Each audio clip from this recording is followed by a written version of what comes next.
Hello అండి, అందరికీ నమస్తే. ఈరోజు వీడియోలో నేను అటుకుల మిక్చర్ని రెడీ చేస్తున్నాను. చాలా ఈజీగా టేస్టీగా ప్రిపేర్ చేసుకోవచ్చు. క్రిస్పీగా భలే ఉంటాయి.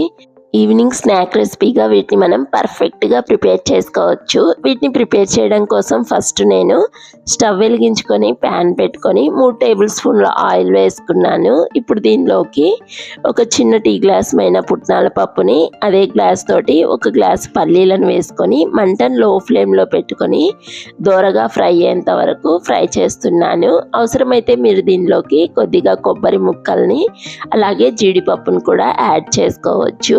ఇలాగా ఇవి దోరగా ఫ్రై అయిన తర్వాత 2 పచ్చిమిర్చి ముక్కల్ని, అలాగే 4 దంచుకున్న వెల్లుల్లిని, ఇంకా 2 రెమ్మల కరివేపాకుని యాడ్ చేసుకొని ఒకసారి బాగా మిక్స్ చేస్తున్నాను. ఆ తర్వాత దీనిలోకి కొద్దిగా పసుపుని, అలాగే రుచికి సరిపోయేంత ఉప్పుని, ఇంకా కొంచెం కారంని యాడ్ చేస్తున్నాను. ఇక్కడ మనం కారం మరీ ఎక్కువ యాడ్ చేయనవసరం లేదు, ఎందుకంటే ఆల్రెడీ మనము పచ్చిమిర్చిని అయితే యాడ్ చేసుకున్నాం కదా. ఇవన్నీ యాడ్ చేసిన తర్వాత మరో 2 మినిట్స్ లో ఫ్లేమ్లోనే పెట్టుకొని వీటిని ఫ్రై చేద్దాము.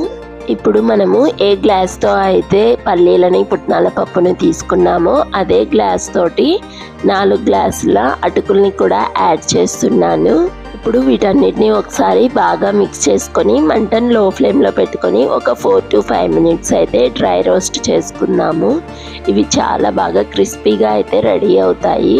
అంతేకాకుండా టేస్ట్ కూడా చాలా బాగుంటుంది. వీటిని మనము ఎయిర్ టైట్ కంటైనర్లో స్టోర్ చేసుకుంటే 20 డేస్ వరకు నిల్వ కూడా ఉంటాయి.